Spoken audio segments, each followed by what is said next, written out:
Bonjour, voilà, je vous retrouve avec plaisir toujours. Et suite à l'intervention que j'avais donnée il y a quelques jours concernant les jours de l'indépendance et bien entendu le rôle majeur qu'a tenu Théodore Herzl dans ce projet sioniste qui a vu le retour de son peuple sur sa terre, c'était un rêve fou, parce qu'il faut se replacer il y a une centaine d'années, il fallait passer pour un illuminé de parler de choses pareilles. Et pourtant, le rêve, comme il a dit, le rêve est devenu réalité. Quand il a fini le congrès de Bâle, il avait dit, dans 5 ans peut-être, dans 50 ans sûrement, mais si je le disais maintenant, le monde partirait d'un grand éclat de rire. Mais le grand éclat de rire, c'est manifesté parce que on est dans la joie de ce jour de l'indépendance.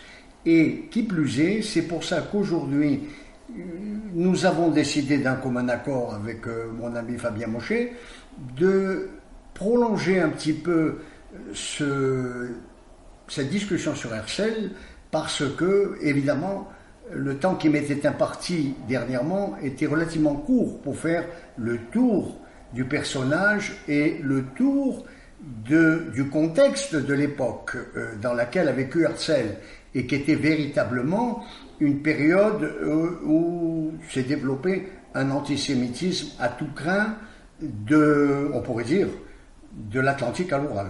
Hein, parce que on n'a pas toujours l'habitude de souligner ce qui se passait en Russie à l'époque des tsars, mais c'était une calamité. Si aujourd'hui les États-Unis ont une grande communauté juive, eh bien, ce sont des descendants de ces juifs russes qui ont fui, qui ont pu fuir, parce que des milliers et des milliers sont morts, que ce soit à Kishinev, à Ekaterinbourg, énormément d'endroits en Russie.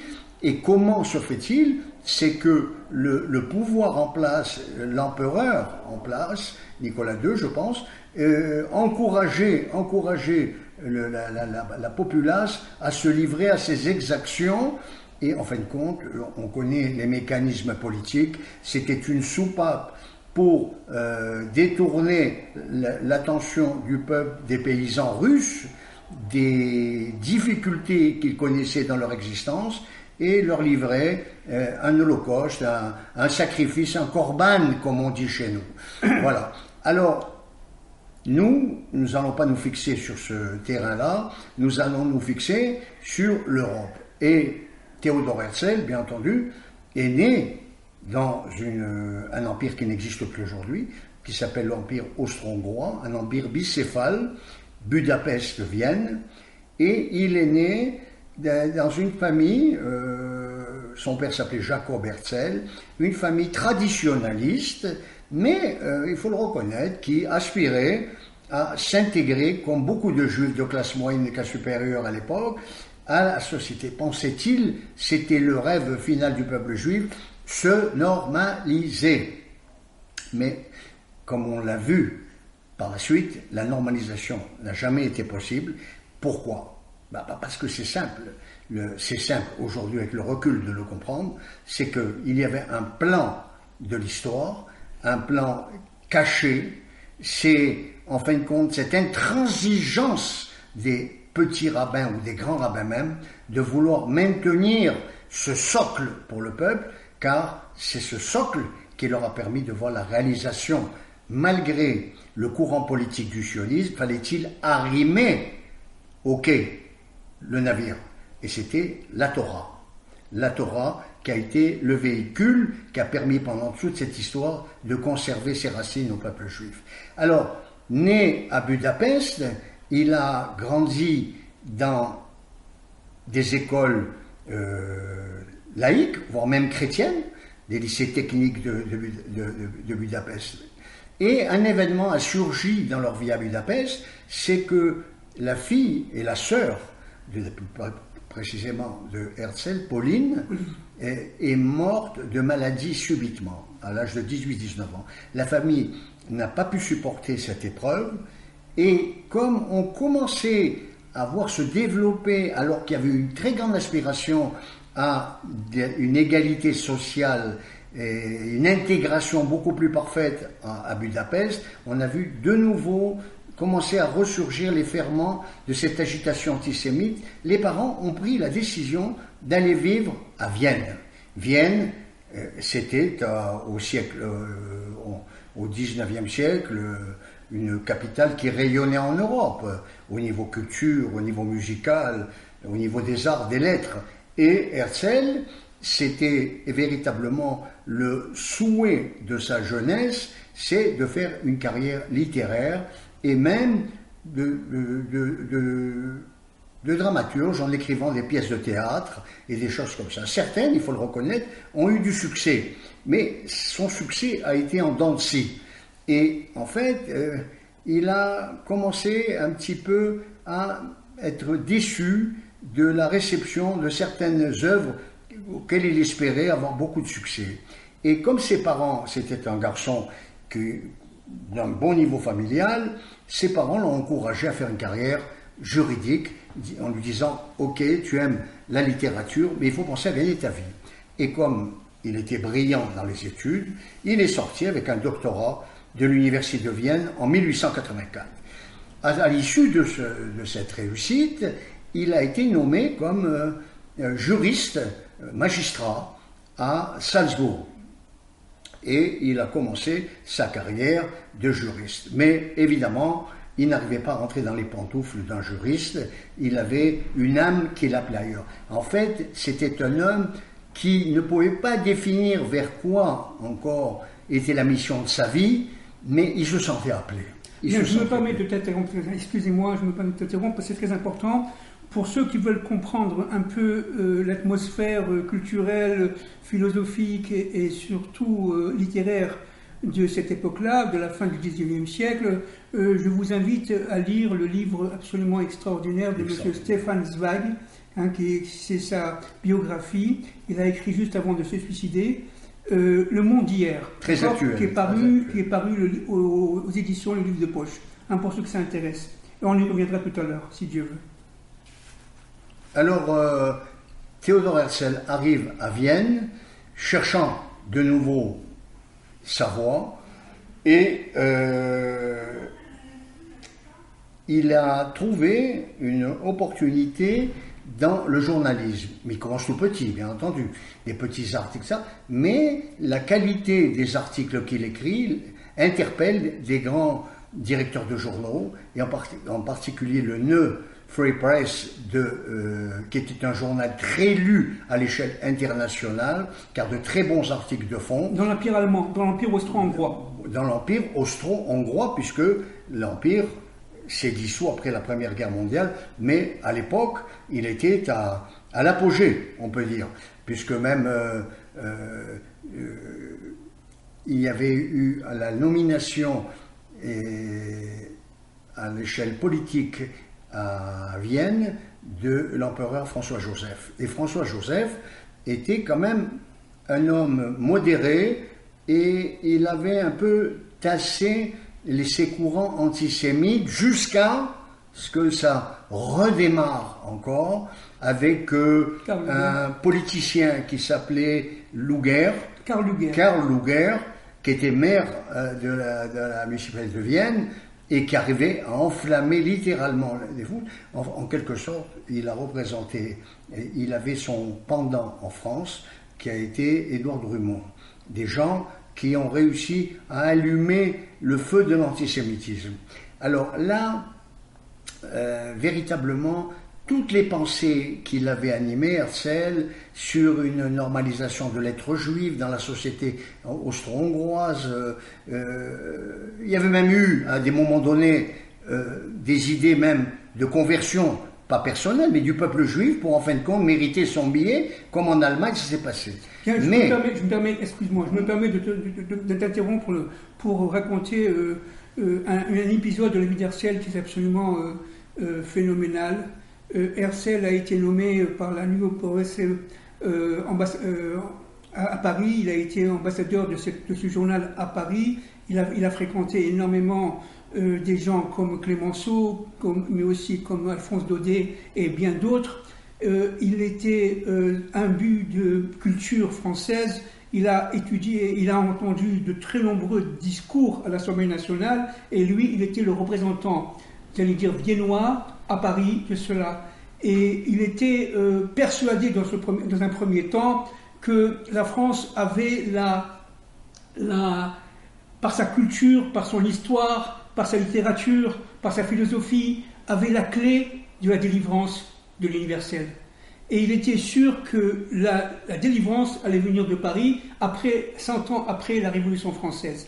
Et Herzl, excuse-moi, c'est très important, Herzl, c'est un peu comme Moïse, vous voyez, tu vois, un peu comme Moïse, a été parcouru par un discours intérieur, par une recherche intérieure de maturation, mais qui était très douloureuse pour lui. Il cherchait le maître, il cherchait la vérité, et pendant des années, entre 1890, n'est-ce pas, à peu près 90-91, il a été nommé en 90-91 à Paris, jusqu'au premier congrès de Bâle, 1897, il cherchait quoi? Eh bien, il cherchait tout simplement la réponse à l'antisémitisme dont tu as parlé, et qui était latent, y compris en France. Et on le voit très souvent marcher sur les Champs-Élysées, entre les Champs-Élysées et l'école militaire, en train de se dire qu'est-ce qu'on va faire avec ce peuple. Exactement comme Moïse était berger en son temps, et il se dirigeait vers la demeure de son futur beau-père Yitro, Jéthro en français, pour pouvoir essayer de comprendre un peu le pourquoi de cette souffrance hébraïque, autant de Moshe, juif, autant de Herzl. Et à un moment donné, il arrive à la conclusion que, en fait, écoute,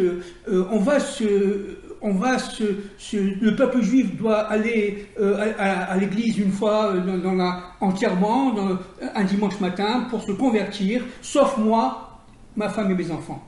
Il est hors de question que je me convertisse. Ça, c'était Herzl. Mais il était, si vous voulez, en recherche de la vérité, en recherche du Hémet. Non, il ne comprenait pas ce destin terrible qui accablait ce peuple depuis la nuit des temps, et depuis la sortie d'Égypte d'ailleurs, et en fait cette malédiction qui reposait sur ce peuple.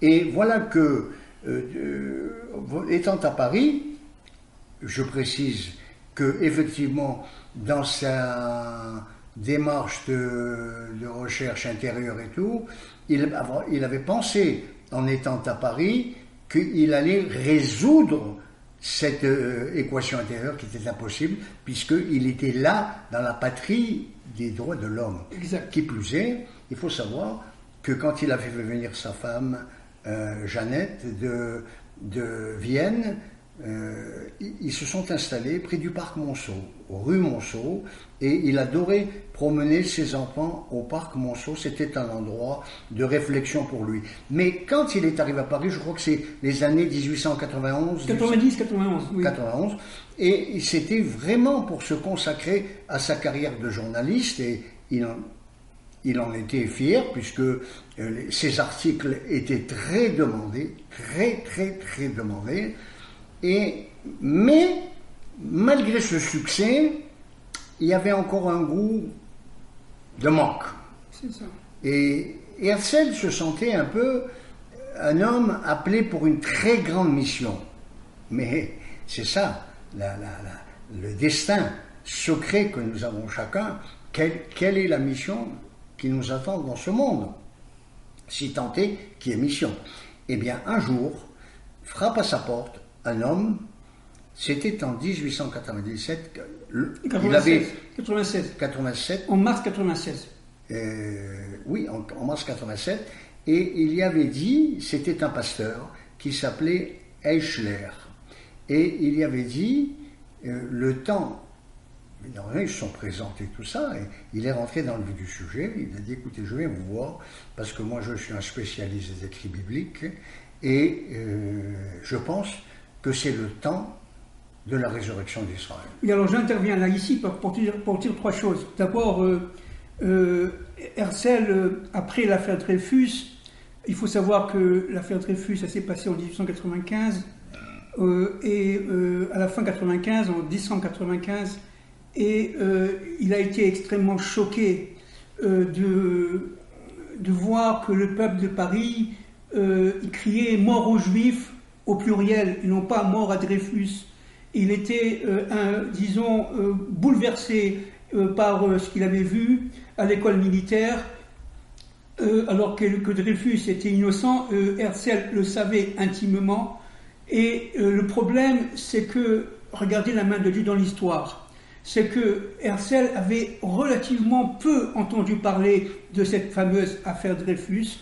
Il était à l'Assemblée nationale, il était avec des gens comme Clémenceau, on en parlera tout à l'heure, et il avait beaucoup de copains, d'amis non juifs. Il était absolument enchanté de ces rencontres culturelles. Et il n'avait pas entendu parler de pratiques, ou très peu. Alors à un moment donné, il se promène sur les Champs-Élysées et il voit une foule criant mort aux Juifs avancer comme ça vers l'école militaire. Il ne comprenait pas, il a suivi. Et devant l'entrée de l'école militaire, évidemment, les gardes républicains de l'époque l'ont arrêté, lui ont demandé son papier pour pouvoir rentrer, quoi. Son laissez-passer pour pouvoir rentrer. Il n'avait pas de laissez-passer, il n'était pas au courant. Tout à coup, regardez la main de Dieu dans l'histoire, tout à coup, il y a quelqu'un qui vient, qui dit « Hé, monsieur, vous voulez, s'il vous plaît, mon laissez-passer? Je vous laisse ma place, j'ai un rendez-vous très très urgent. » Et Akadosh Baruch Hu prend Herzl et le met exactement en face Dreyfus. En face Dreyfus. Et lui, Herzl était complètement bouche bée devant d'abord l'apparat, d'abord la condescendance de ces officiers français qui tout simplement enlevaient les décorations de Dreyfus, et surtout il entendait mort aux Juifs. Il a été tellement bouleversé qu'il est rentré dans son hôtel, qui était l'hôtel Monceau, et il a commencé à écrire l'État juif. Et il a écrit l'État juif en très peu de temps. En un mois, il était complètement inspiré. Il arrêtait presque il écrivait sans arrêt, presque nuit et jour. Il disait même dans son livre qu'il écrivait d'une manière journalière, je sentais les anges autour de moi. Et ce livre est sorti en janvier 1896, et il a été très bien apprécié d'ailleurs, non pas évidemment par les élites juives, parce qu'on va en voir tout à l'heure, les élites juives l'ont complètement abandonné, à quelques exceptions près, notamment Max Nordau, mais il n'empêche que Herzl s'est retrouvé tout à fait seul. Et à un moment donné, 3 mois à peu près après la sortie du livre, voilà quelqu'un, Eschler, qui avait lu le livre, qu'il avait acheté, qu'il avait lu, et il a demandé une réunion à Herzl, et là, il a été reçu par Herzl. Herzl n'en revenait pas de voir un catholique, en tout cas un révérend anglican, parce que Eschler, c'était évidemment l'ambassadeur d'Angleterre au nonce apostolique de Vienne, d'Angleterre, et Eschler était imbu de Torah, il était imbu de Bible. Et après avoir parlé avec lui, avant de te laisser la parole, Louis, je vais raconter ce qui s'est passé, en 3 secondes, bien entendu, parce que c'est une affaire extraordinaire et grandiose, et très longue.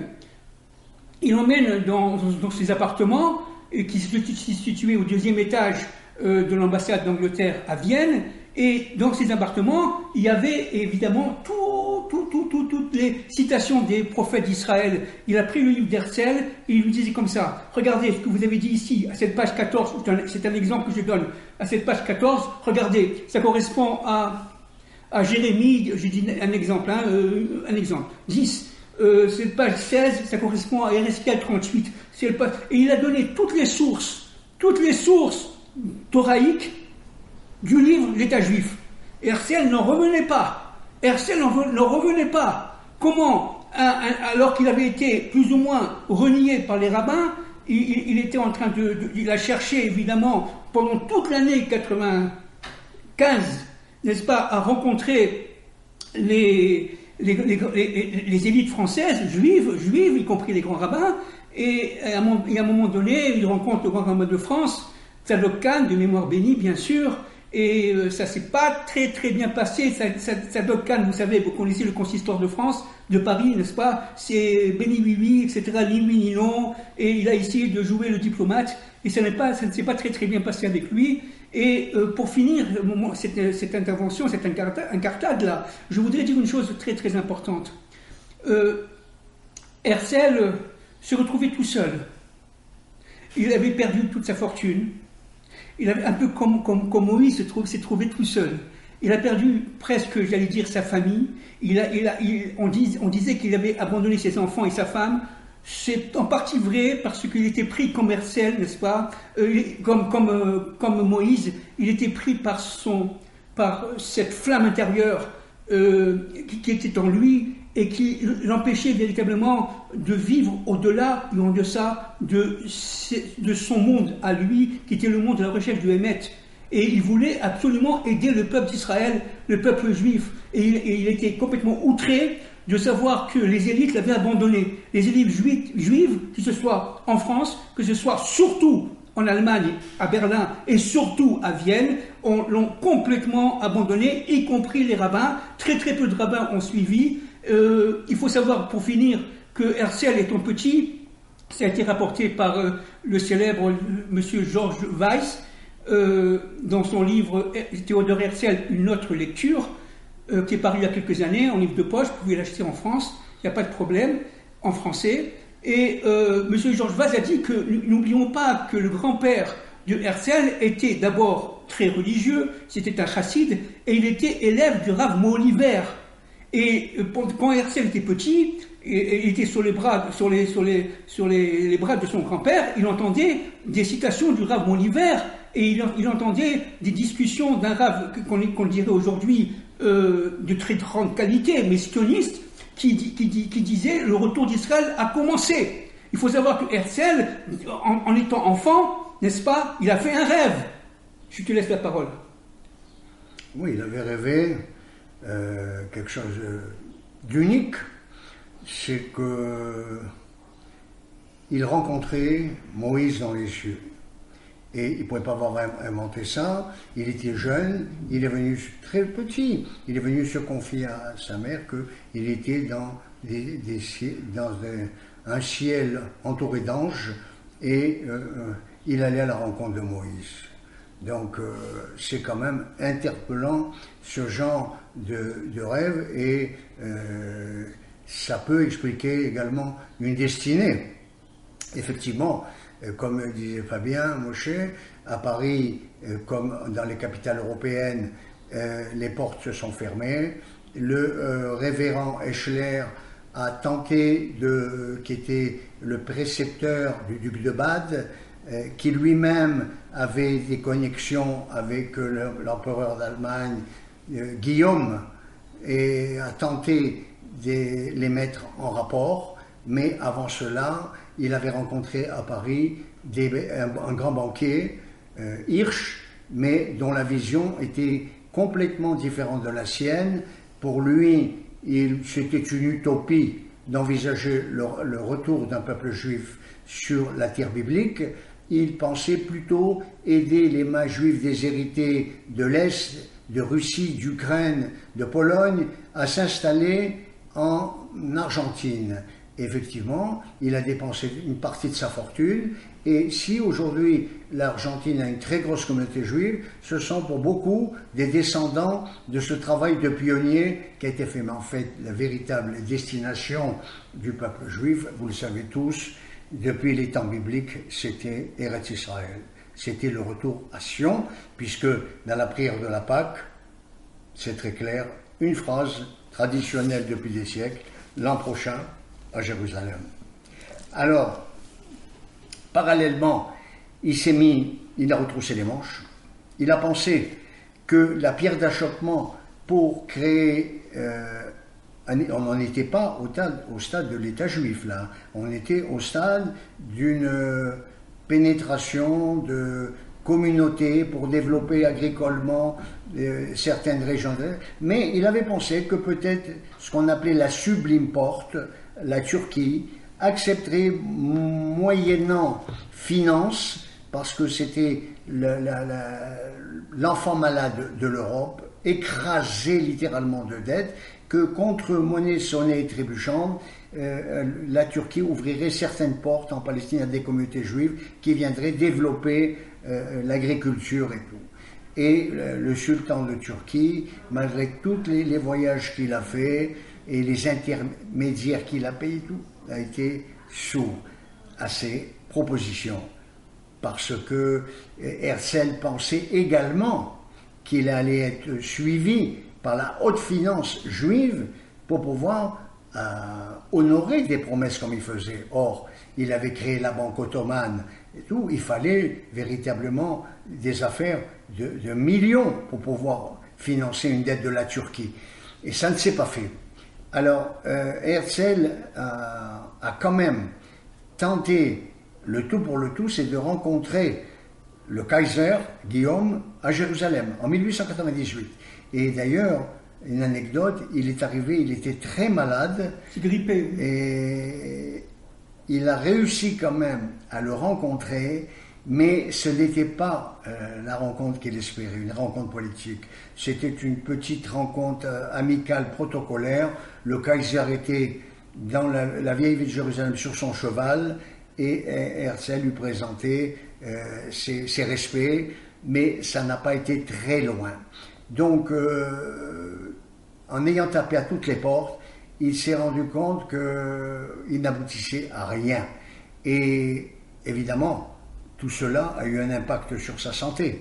Sa santé, sa situation, son capital qu'il a dilapidé parce qu'il s'est investi complètement dans ce projet, dans sa vie privée. Son ménage était bancal complètement, il était mangé par le problème de cet État juif. Le buisson ardent. Le buisson ardent. D'ailleurs, attendez, je profite ce que dit Louis là maintenant pour vous citer une citation de M. Georges Clemenceau. Georges Clemenceau, bien sûr, qui était un très grand politicien français, d'origine, c'était un médecin, il a vécu évidemment à l'Assemblée nationale, c'était un député, et c'est un des maîtres d'œuvre de la victoire de 14-18 pour les Français. Et regardez il a connu très intimement, comme fraternellement, Théodore Benjamin Herzl. Et regardez ce que dit Georges Clemenceau en 1924 à peu près à un journaliste qui voulait faire de lui sa biographie. Regardez ce qu'il dit. Il mena, regardez, je lis. Il parle de Herzl. Hein, il y avait un souffle d'éternité en Herzl. C'est Georges Clemenceau qui parle. Le buisson ardent et la révélation du Sinaï s'incarnèrent en lui. Calomnié, il en restera toujours quelque chose.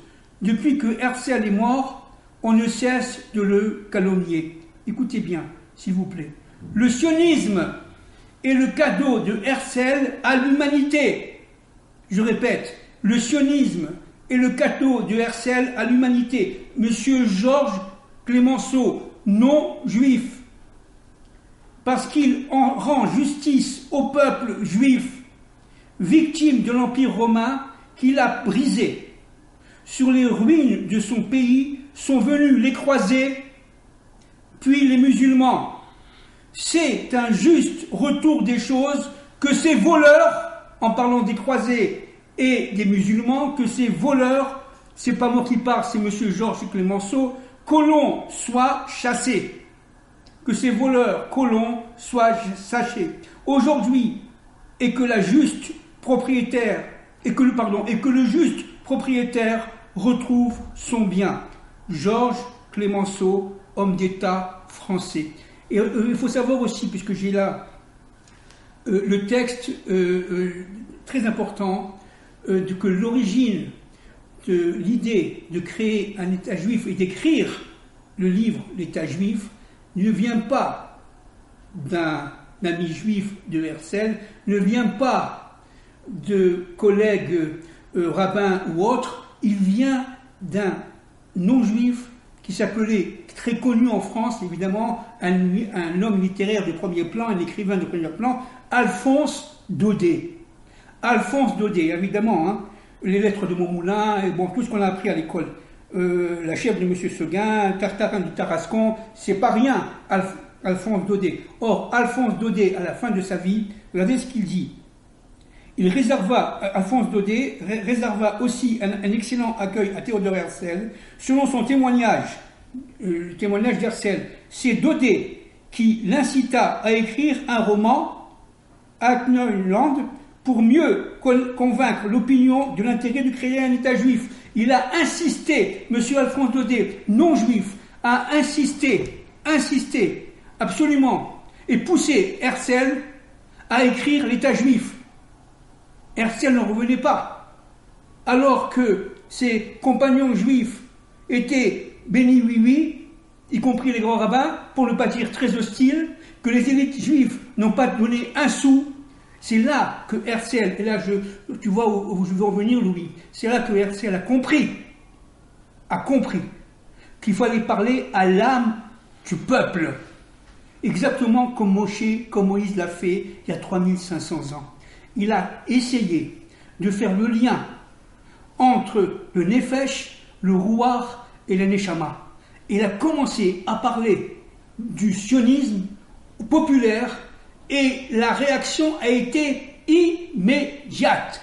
Autant les élites l'ont fui, autant le peuple l'a béni. On le prenait pour le Messie. Il était parti à un moment donné en Angleterre, d'abord en Angleterre, pour rencontrer Goldschmidt, qui est devenu lui aussi sioniste, etc., ancien officier anglais britannique. Eh bien, il est parti voir les congrégations juives d'Angleterre. Il a été reçu, il a été stupéfait, il a été reçu les bras ouverts par le peuple. On dit bien par le peuple et non pas par les élites. C'était exactement ce qu'a fait Moshe. Hein.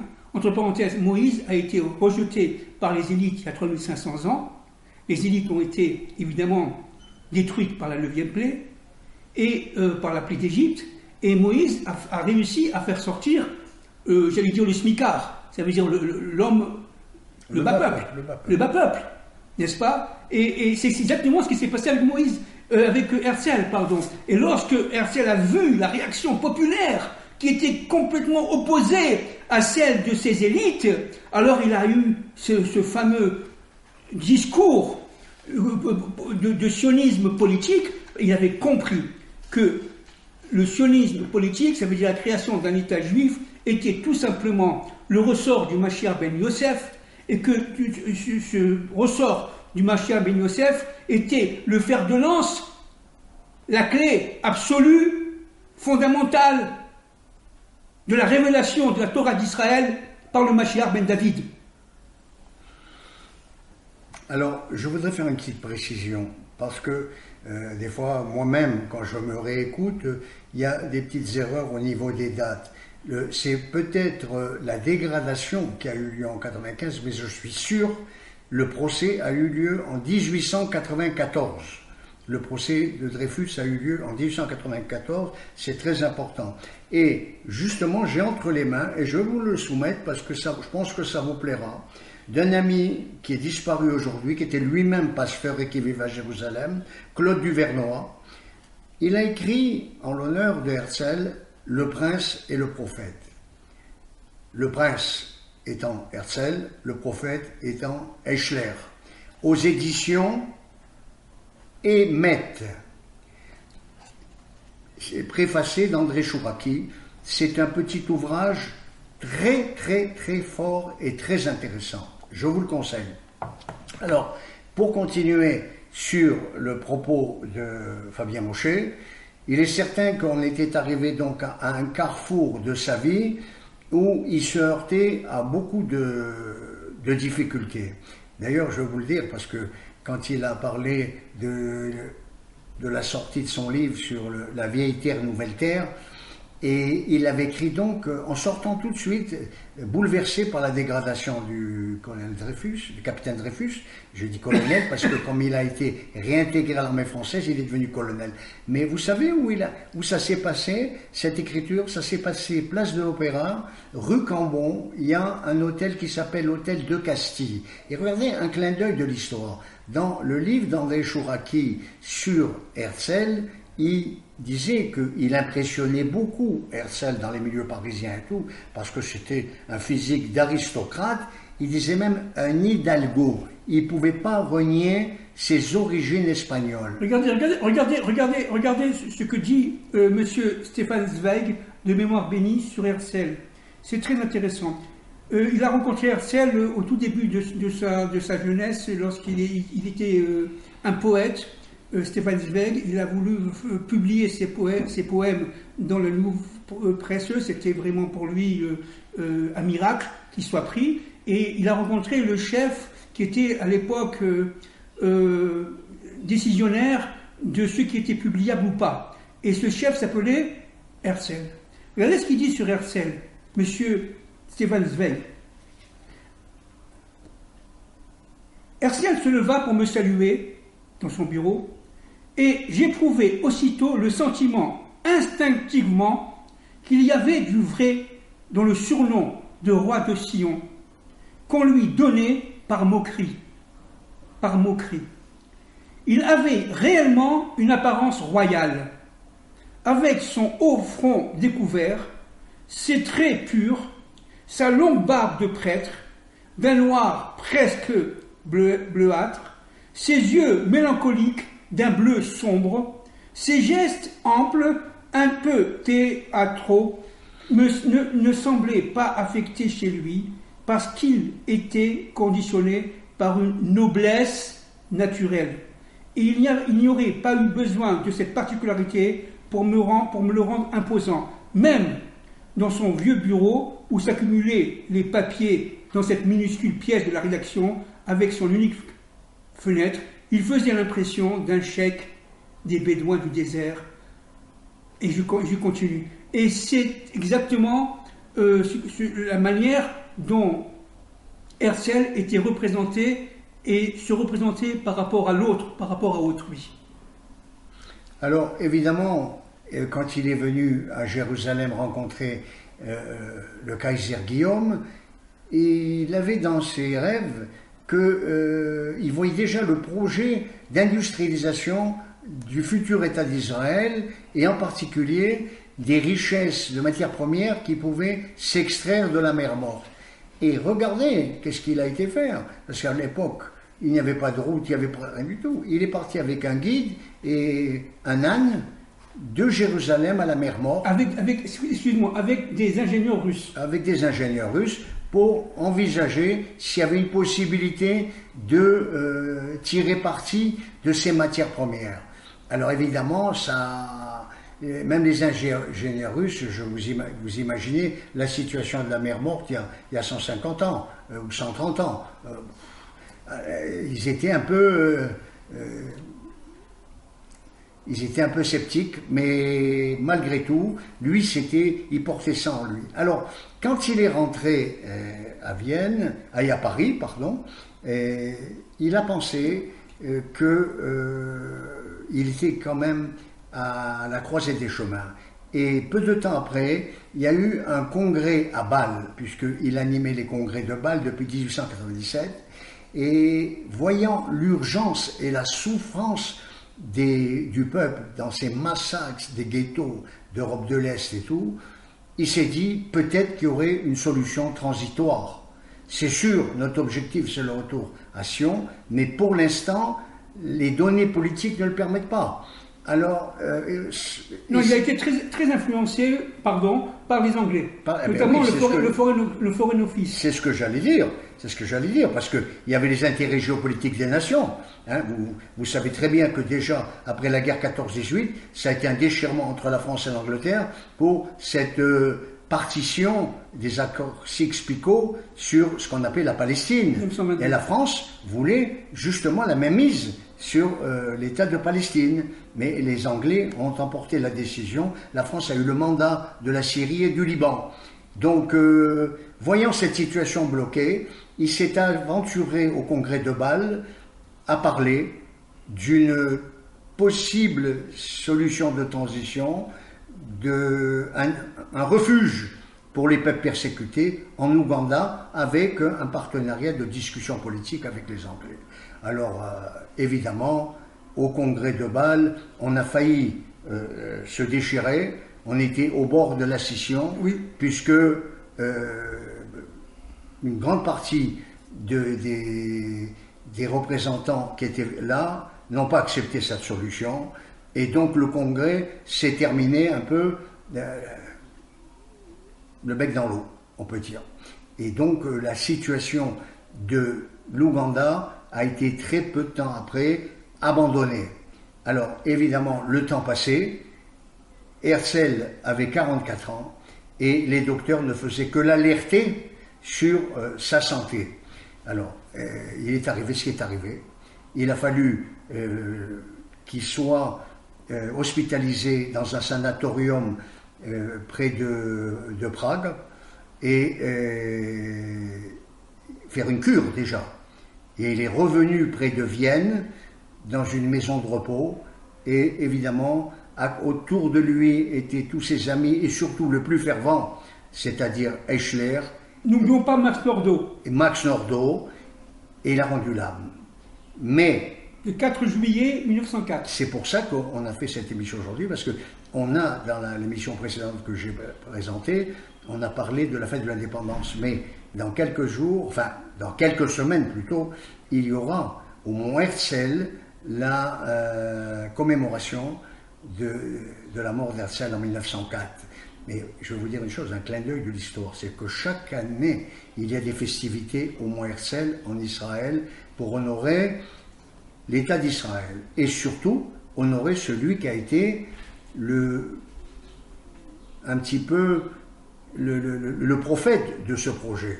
Et je regardais cette année les caméras qui étaient fixées sur la scène était au devant du tombeau d'Herzl qui était tout éclairé avec son nom, Herzl. On ne peut pas faire mieux.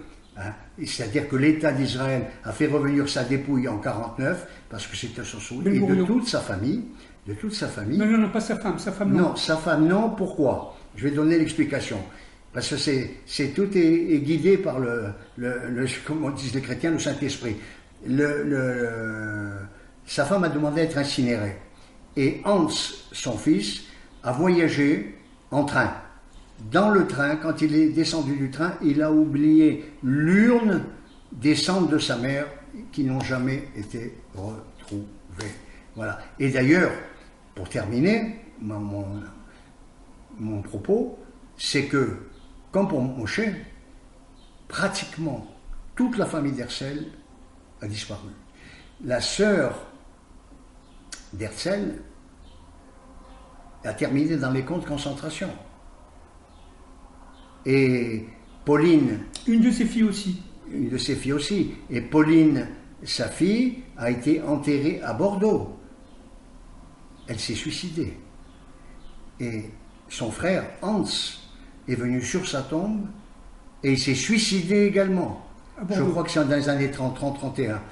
Mais en fait, ce qui est encore plus interpellant, c'est que le fils de sa sœur,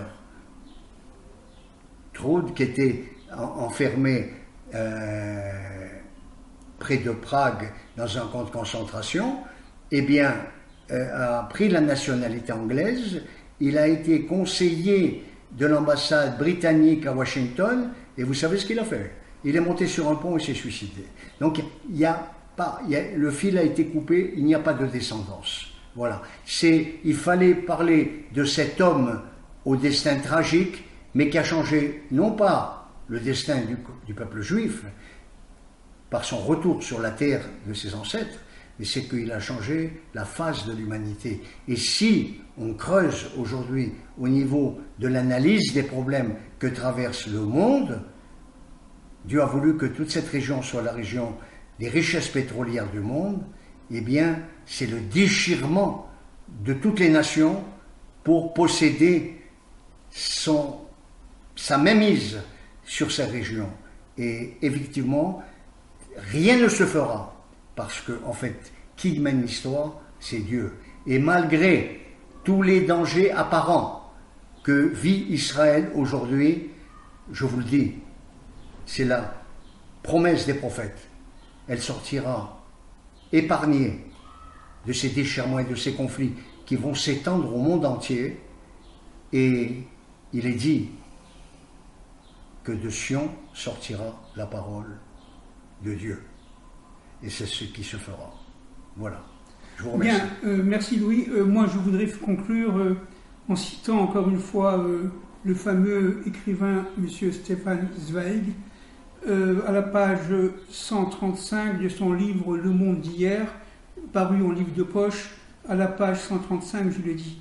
Regardez comment la mort d'Herzl a été reçue par le peuple juif de tous les pays. Je lis, et je conclurai par 2 phrases, pas plus.